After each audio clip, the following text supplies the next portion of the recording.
Former President Biden brought the House down as he broke his silence and gave an incredible speech in Chicago at the National Bar Association Gala, where he honored Black legal pioneers. Former President Biden said, "We hold these truths to be self-evident. Remember the Constitution." Here, play this clip. We hold these truths to be self-evident, that all men and women are created equal and deserve to be treated equally throughout their lives. Our Constitution has helped ensure that while we never fully lived up to that idea, we've never walked away from it either. And now here was another powerful moment from Biden's speech. Let's play it right here. I promised to have an administration that looked like America and appoint a bench that looked like America. And I kept my promise. I appointed the most demographically diverse slate of judges ever. Now, I want to play for you the full speech. It's not all that long, but it'll warm your heart. You're going to want to watch this full speech. It's about 12, 15 minutes or so. Watch the full thing. You want to hear every word. This is what a president looks and sounds like, and you can see how much he loves this country. Let's watch it. Folks, Brown versus Board of Education was fundamentally a case about who we are as a nation. We're the only country in the world founded on an idea. Every other country is based on geography, religion, ethnicity, but we're based on an idea. A sacred proposition rooted in Scripture and enshrined in our Declaration of Independence, carved into our hearts. We hold these truths to be self-evident, that all men and women are created equal and deserve to be treated equally throughout their lives. Our Constitution has helped ensure that while we never fully lived up to that idea, we've never walked away from it either. Our Constitution guarantees a set of basic rights to every single American and sets up institutions to safeguard those rights. Next year, we'll celebrate 250 years since the signing of the Declaration of Independence. But all that soaring rhetoric are just words on pages if we, the people, don't uphold them. The lawyers and judges, all of you in this room, are the first and the last line of defense doing just that. I mean it. An informed and engaged bar willing to fight for and take risks to protect our basic rights. A bench prepared to recognize those rights and rule consistent with the Constitution. Our courts are meant to be a valid check on the excesses of other branches of government, especially when Congress and our executive overreach and run afoul of our constitutional and institutional safeguards, as they are doing now.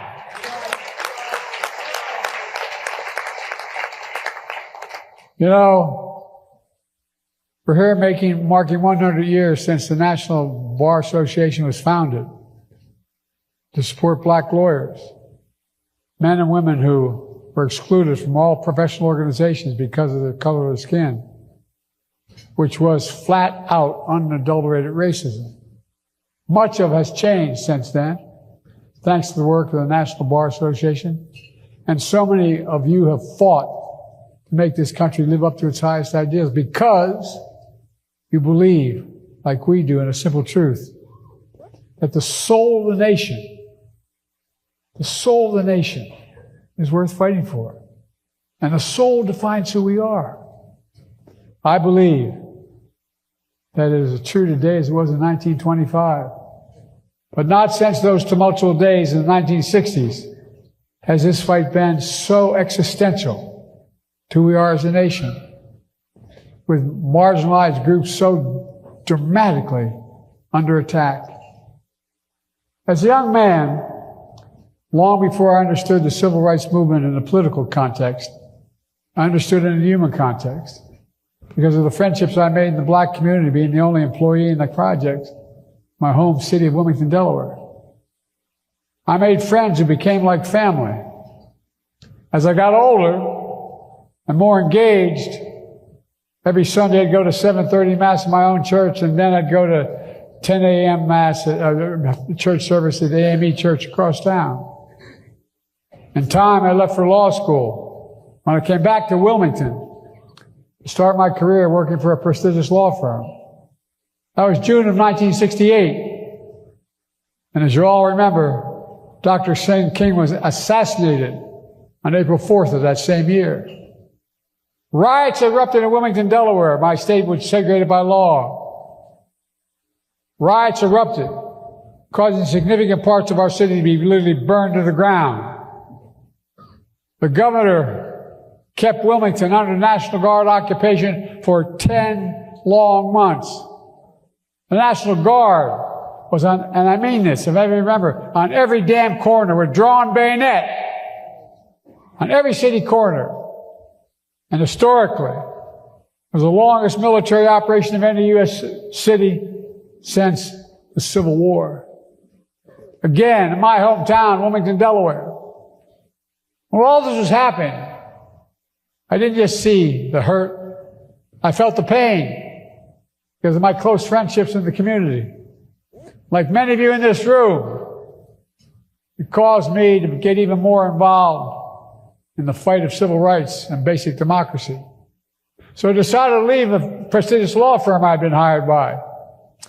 I walked across the town square to become a public defender. I quit my job. And I represented mostly black clients in the east side of Wilmington.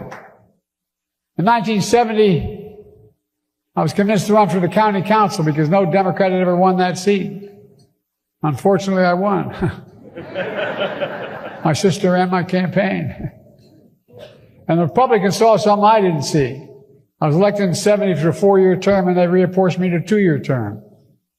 And since they couldn't find anybody to run for Senate, they asked me to. And I ran for the United States Senate in 72. And I championed legislation to protect civil rights and support marginalized communities. I was then proud to serve as vice president to our first black president, Barack Obama. And I was proud to ask Kamala Harris to run with me, be the first black woman to serve as vice president of the United States.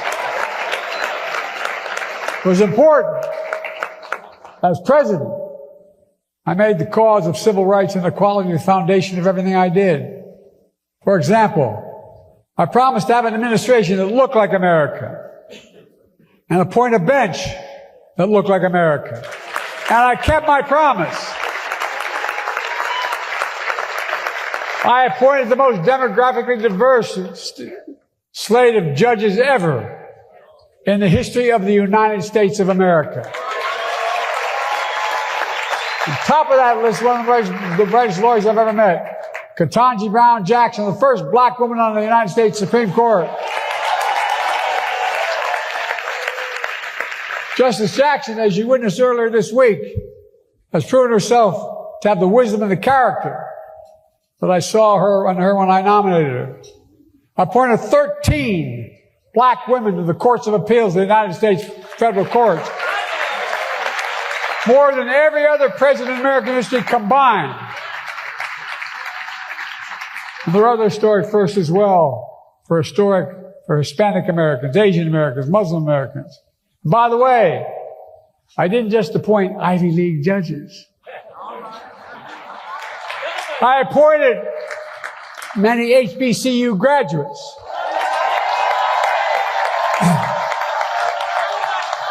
How many of you in this room went to the greatest HBCU in America?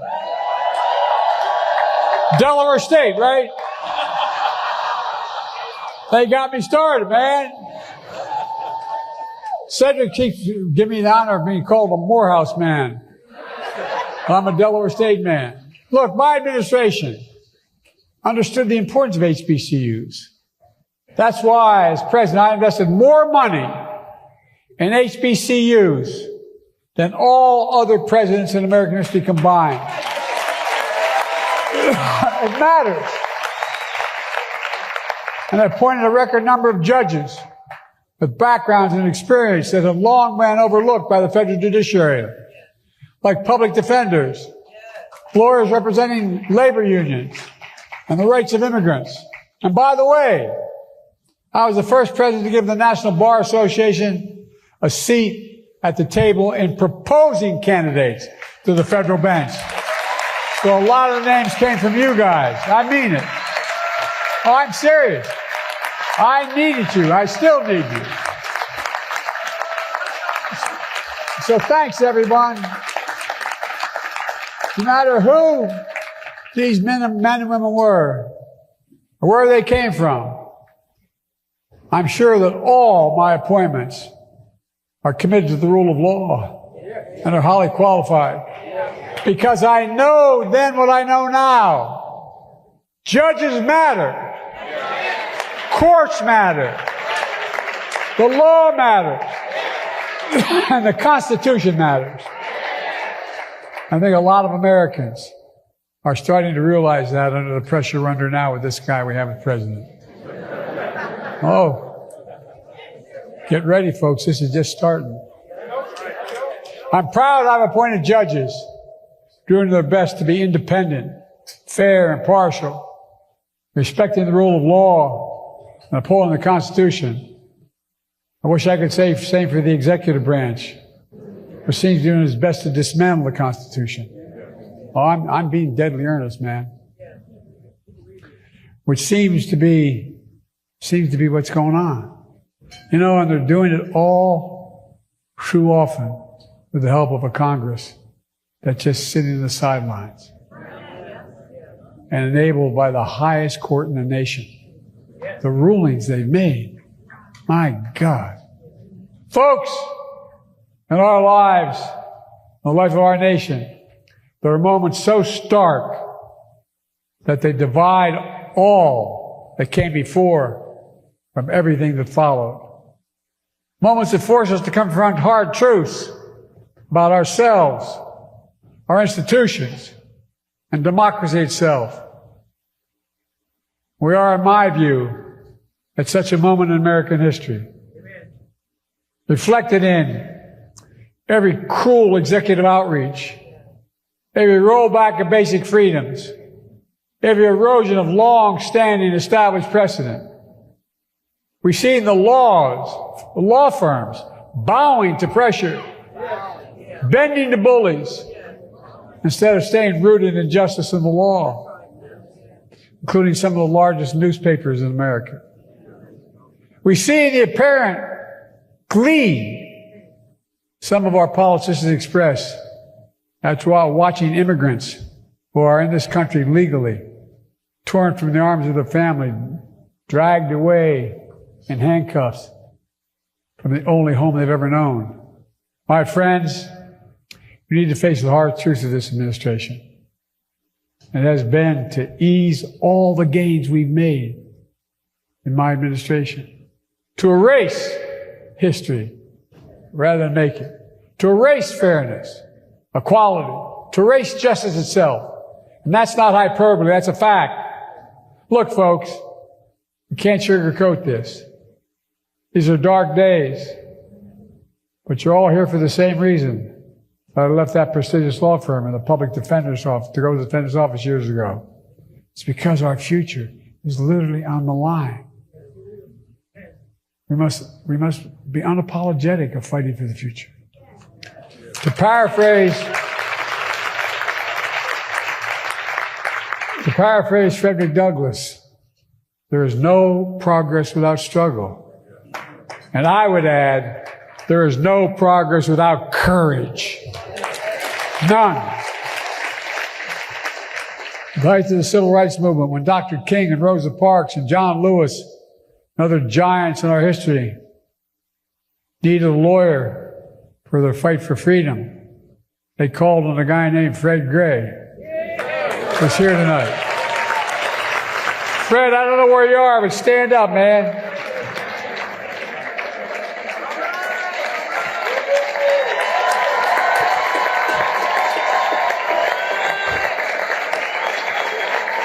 Fred was one of the most important civil rights lawyers in our history. Fred's legal brilliance desegregated schools, secured the right to vote for so many. I was honored to invite Fred to the White House and bestow on him the nation's highest honor, the President's Medal of Freedom. Folks, as a reminder that American history from its start has been a constant push and pull, it's a battle that's never over. As my late friend John Lewis used to say, democracy is a state, not an act. Let's remember that in America, the power belongs to the people. And the way to show that power is by voting. We need everybody to vote. We need everyone to count. So let's reach out to family and friends and neighbors. Let's help them register to vote. And let's remind them, without voting, nothing is possible. With voting, everything's possible. Folks, let me close with this. When President Johnson signed the Civil Rights Act of 1964, he said the following: "This is a proud triumph. Yet those who founded our country knew that freedom would be secure only if each generation fought to renew and embrace its meaning." It's literal. I taught con law for 10 years in law school. I'd always say that. Every generation has the obligation to defend it. But I never, even though I was a sitting senator at the time, believed we'd get to this point. So let me say directly to the young lawyers in this room, it's time for you to renew the enlarge this meaning. It's time for you to lead the fight. It is. As you close the chapter on the National Bar's first 100 years and chart a course for the next century, it's not enough to honor the heroes that came before us. We need new heroes now. No, we do. We need you to follow in their footsteps. When I was elected, I have the dubious distinction of being elected the youngest senator in American history and the oldest president in American history.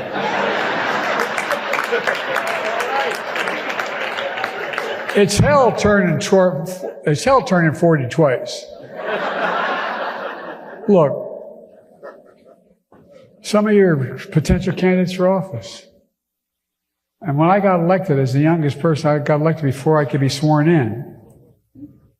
Everybody, and I beat a really very popular guy. Nixon won my state with 60% of the vote. I won by a rousing 3,200 votes. And they'd say, "What's your secret?" What was the secret? There always had to be some secret. And I always told them the same thing, and I mean it from the bottom of my heart. Same thing. You got to know what's worth losing an election over. What are you willing to stand for? What are you willing to fight for? So let me tell you what that means. To all of you here tonight, those just starting out your careers, and those who've been fighting a good fight all your lives. It means take the client who can't write a big check, but needs protecting the basic fundamental rights. It means sign on to that brief that may draw the ire of people in power, but you know it's the right thing to do. It means standing firm against unconstitutional actions designed to intimidate you.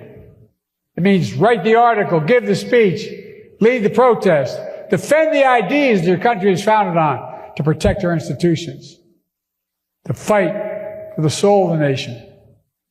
Summon the courage, like all those elders here before you did, the people in this room, to commit acts large and small, to bend the arc of the moral universe toward justice, as Dr. King would say. Needs a lot of bending, folks. There's been nothing in the course of our country's history that we haven't been able to accomplish when we stood together. We set our minds to it.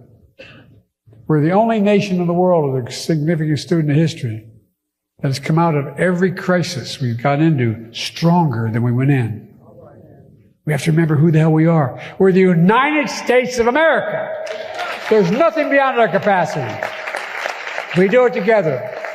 Well, God bless you all. And may God bless the United States of America. We've got a lot of work to do, folks. Thank you, thank you, thank you.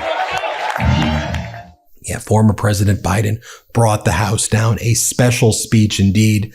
Let me know what you think about it. Hit subscribe and let's get to 6 million subscribers. New Midas merch drop. Check out the latest pro-democracy sticker packs, t-shirts, hats, sweatshirts, and more. All at store.MeidasTouch.com.